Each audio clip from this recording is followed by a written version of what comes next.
go. Miss Rolfe, media teacher.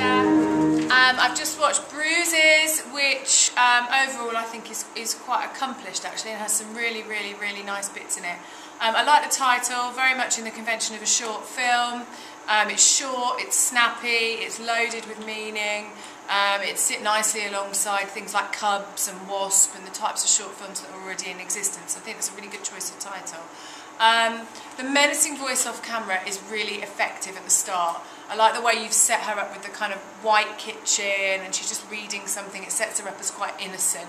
And then that voice off camera is really effective. I really like the font that you used for Bruises.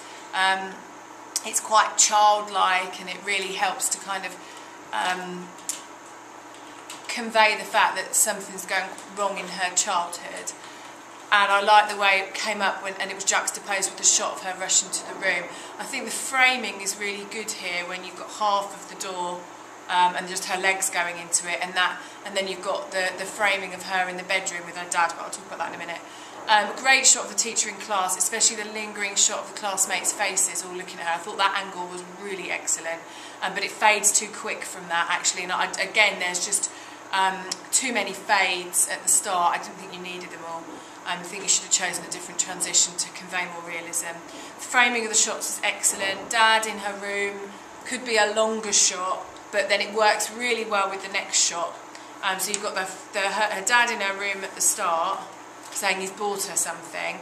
Then it cuts to her and her school friends, and then it cuts to Dad swearing at her. And I thought that worked really well. I love the framing where you don't include his head. I think it creates the thought of what his face is doing and how he's talking is more menacing and disturbing than actually seeing it. So I thought that was done really well. Slow motion, distorted voices is quite effective as well. It's just in a stylistic way. I think it's quite nice. The lighting in the art room is lovely, really sets her up as a sympathetic and very feminine character, sets her up as a victim really effectively, good casting as well with Zoe acting in that, and it makes the abuse seem worse because she's set up as quite a sweet girl. The mirror when the dad enters the room, the shot where you see him enter using the mirror is genuinely not nice.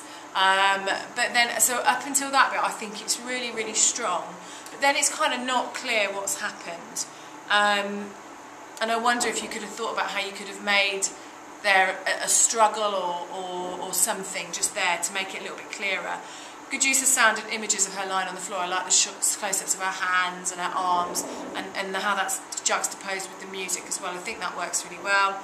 But I am confused with the end. Is she fabricating her own bruises? Because clearly her dad was abusive, but he was. I'm not sure about what point you're making really, because he's clearly verbally abusive to her. So is she coping with that verbal abuse by fabricating her own bruises, or I'm not sure. It's a little bit unclear about what the point of that bit is.